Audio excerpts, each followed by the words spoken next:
Il existe un défi qui fait rêver tous les amoureux de la mer, faire le tour du monde à la voile et passer le Cap Horn. C'était l'objectif un peu fou de Simon et Jean-Noël.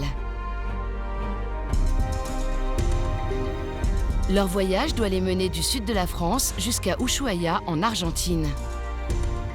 Pour moi, la traversée de l'Atlantique, c'était un peu l'Everest ou un peu l'aventure, la grande aventure. J'avais toujours lu des histoires, des bouquins sur les traversées, les grands voyageurs, etc. Et donc à 28 ans, je me suis dit, c'est peut-être le moment de réaliser un rêve maintenant, parce que sinon on reporte toujours ça à plus tard, etc. Et traverser l'Atlantique, ça m'apparaissait comme naturel, comme voyage.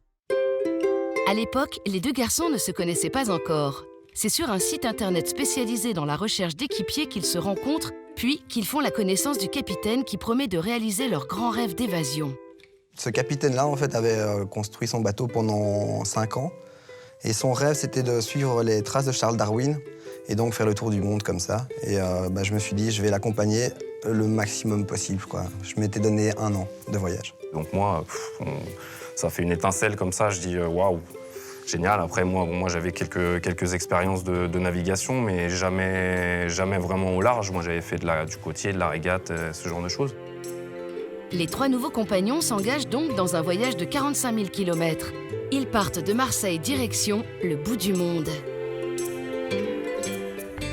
Mais au bout de quelques heures seulement, les conditions météo se dégradent et secouent durement les aventuriers. Simon, ça va, il gérait parce qu'il avait quand même pas mal le pied marin, parce qu'il fait beaucoup plus de voiles que les autres. Et c'est vrai que là, en plus, ça chamaillait un petit peu quand même en mer, ça tapait un petit peu. Pour une première nuit, moi je trouve ça super. J'ai même vu les premières étoiles filantes et tout, c'est magnifique. Et mais eux, ils étaient pas bien du tout. Et le matin, on arrive près de 7 et là, le capitaine dit bon, le temps va devenir pire. On rentre à 7 au port. Donc je suis là, non, on a fait 12 heures de navigation, on s'arrête déjà. Donc là, c'était un petit peu déception après une nuit où moi je trouvais ça super, quoi. Nous sommes bloqués à 7 après à peine 150 km depuis Marseille. Et nous sommes bloqués en raison de la mer et du gros temps. La mer que vous pouvez voir derrière moi nous trempe comme vous pouvez le voir. Donc c'est bien dommage, c'est malheureux, mais c'est comme ça. Chaque jour, on attend la météo. Et puis ce sera peut-être pour demain. Et puis voilà, là on attend comme ça au fur et à mesure. C'est à chaque fois on a l'espoir du lendemain et à chaque fois c'est un espoir déçu. Au bout d'une longue semaine d'attente, la mer se calme, mais peut-être même un peu trop. Et là, enfin, on peut repartir. Magnifique, il fait super beau. Mais comme la Méditerranée est toujours un petit peu capricieuse, soit il y a trop de vent, soit il n'y a pas assez. Là, c'était pas assez. Donc il fait beau, mais il n'y a plus de vagues, il n'y a plus de vent, donc c'est moteur. Et là, moteur, ça dure longtemps, des heures de moteur. Ça, c'est un peu pénible, quoi. C'est vrai que ça a duré toute la Méditerranée. On a été quasiment toute la Méditerranée au moteur.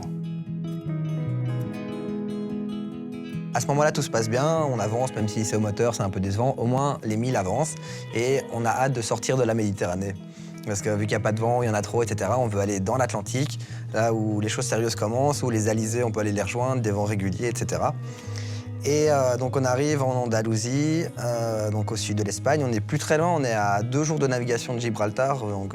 Et là, je pense que c'est Jean-Noël qui ouvre le capot du compartiment moteur. Et là, catastrophe. Il y a une odeur de brûlé, il y a une odeur un petit peu bizarre. Et là, on a peur, là, parce que si le moteur a un problème, ça peut hypothéquer. Ça va vraiment nous faire du retard, quoi. Et ça pourrait même annuler le voyage, en fait. Donc on est arrivé à Agua Dulce et le bateau, on l'a sorti de l'eau. Et là, ça fait mal au cœur de voir le bateau qu'on sort. Et on ne sait pas pour combien de temps on va être immobilisé. Le moteur du bateau montre des signes de faiblesse. Il faut faire appel à un mécanicien local. Une fois de plus, les jours passent et la grande aventure vers le Cap Horn semble de plus en plus compromise. Et donc le moral descend. On est tous les 3, le capitaine Jean-Noël et moi, dans ce bateau à s'ennuyer comme des rats morts. Agua Dulce, c'est une station balnéaire qui est assez petite et qui vit sans doute que quand il fait chaud en été, voire début du printemps. Mais là, on est au début novembre. Ah oui, on est. Et il n'y a rien, c'est complètement mort. C'est une autre harmonie, on va dire. C'est moins c'est moins sympathique déjà, parce qu'on a perdu une semaine, on était arrêté à 7. On a un problème mécanique, on a du mal à le résoudre, on ne sait pas combien de temps ça va prendre. Donc là, ça commence à changer, on commence à avoir un petit peu des frottements avec le capitaine, ça commençait un petit peu à l'époque. C'est la caricature du vieux loup de mer. Enfin, il a vraiment la tête de l'emploi, quoi. Ça pourrait être un bon capitaine. Et le caractère qui suit, quoi. Bougon, toujours à râler, très un peu vieille France, comme ça, toujours rien qui va. Bon, il y avait aussi une différence de tempérament, je pense qu'une différence d'âge, un petit peu un clash de génération, quoi. Il pouvait être notre grand-père, donc notre père ou notre grand-père. Malgré ce contretemps et certaines tensions naissantes au sein de l'équipage, au bout de 3 longues semaines, le bateau reprend enfin la mer. Simon et Jean-Noël sont plus motivés que jamais. Donc, on remet le bateau à l'eau, et là on est content, là on est comme des fous, on se dit bon, le plus dur est passé, maintenant, s'il vous plaît, laissez-nous sortir de la Méditerranée, et puis voilà, Atlantique, et là on avance, quoi.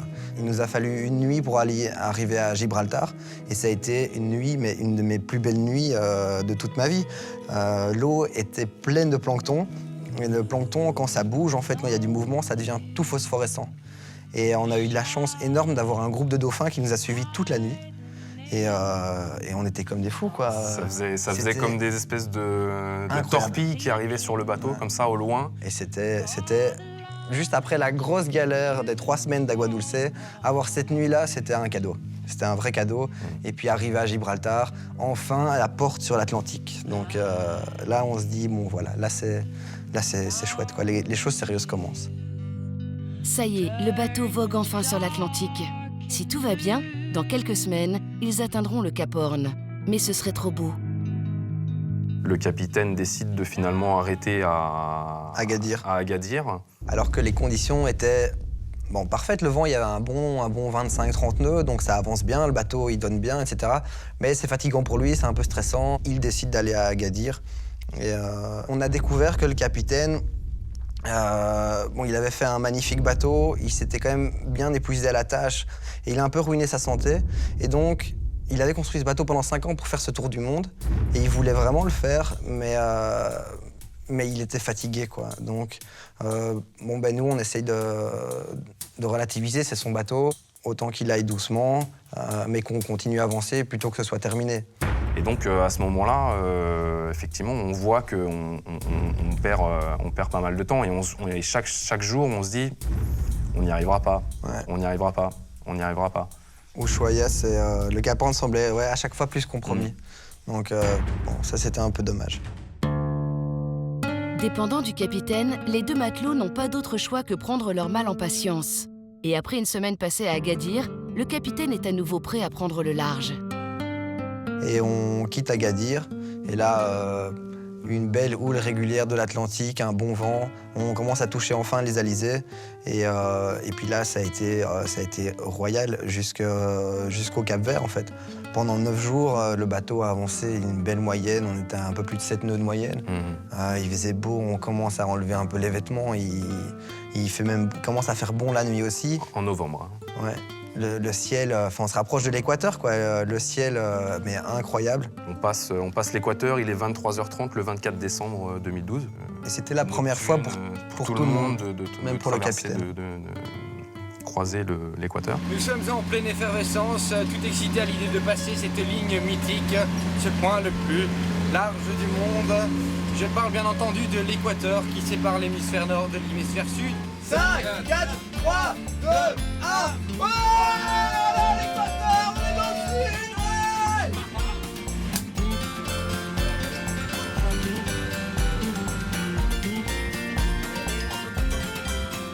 On arrive à Rio, là, des conditions de navigation incroyables. On fait le record de vitesse du bateau, on arrive jusqu'à quasi 18 nœuds. Donc ça se passait très bien, et puis après on arrive et on voit de très loin le Jésus, quoi, le Corcovado qui était au-dessus de nuages, comme ça, sur sa montagne. Enfin, superbe. À ce moment-là, franchement, ça se passait très bien. Et donc, surtout que le vent était toujours là, les conditions étaient magnifiques, il faisait bon, quoi. Il faisait tellement chaud.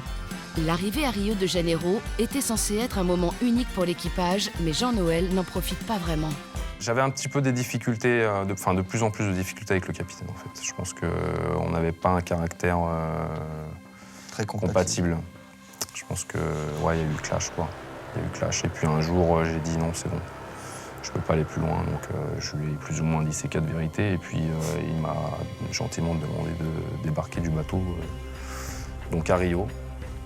Et les conséquences, eh bien, c'est que moi, je me retrouve avec mon barda à Rio. Bon, moi, ça me faisait pas peur, hein. J'étais même plutôt tranquille à ce moment-là, puisque bon, c'était aussi à moitié ma décision, puisque moi, c'est vrai que inconsciemment, c'est aussi ce que je voulais, quoi. Je lui en ai voulu et j'en ai voulu au capitaine. Parce que le capitaine, il était tellement furieux qu'il voulait plus du tout que Jean-Noël monte sur le bateau parce qu'il savait très bien que je m'entendais encore bien avec lui. Et donc, non, j'ai été très déçu. Pour Simon, le départ de Jean-Noël est un coup dur, d'autant plus que la suite du voyage va encore être remise en question. Et là, c'est un peu le coup de massue pour le capitaine. Il était découragé, il en a eu marre, il s'est dit, bon ben, le bateau va rester tout l'hiver ici, et je vais rentrer en France, et je reviendrai l'année prochaine avec un nouvel équipage.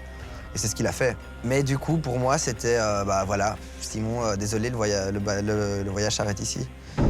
Et là, ça a été vraiment déception, parce que théoriquement, en navigation, on était à 3 semaines du Cap Horn, donc c'est vraiment pas loin, mais je pouvais rien y faire, quoi. Et donc, moi, contrairement à Jean-Noël qui était prêt à rebondir, à dire bon, moi je veux bien aller en sac à dos, etc., visiter l'Amérique latine, pour moi mon trip c'était vraiment un voyage à voile. Et donc une fois que ce voyage s'arrête, ben, c'était rentrer chez moi qu'il fallait faire. Très déçu, Simon s'en retourne dans le froid bruxellois. Mais il n'a pas dit son dernier mot. Moi j'avais pris 1 an de congé, donc j'avais encore 6 mois de congé. Et donc je me suis dit que j'allais faire un autre rêve que j'avais, c'était plus accessible, donc c'était aller naviguer jusqu'en Norvège. Et donc j'ai la chance d'avoir un père qui a un bateau très modeste, c'est beaucoup plus modeste que celui sur lequel on a traversé l'Atlantique, mais un bateau quand même. Et donc finalement j'ai rappelé Jean-Noël et on a fait la Norvège à 2. Et c'était super, quoi, de nouveau encore de la mer. Et c'était un autre voyage, et là c'était moi le skipper. Et donc finalement, les 2 voyages ont été incroyables. Et j'aurais appris énormément de choses pendant les 2, quoi. C'était vraiment une très bonne année.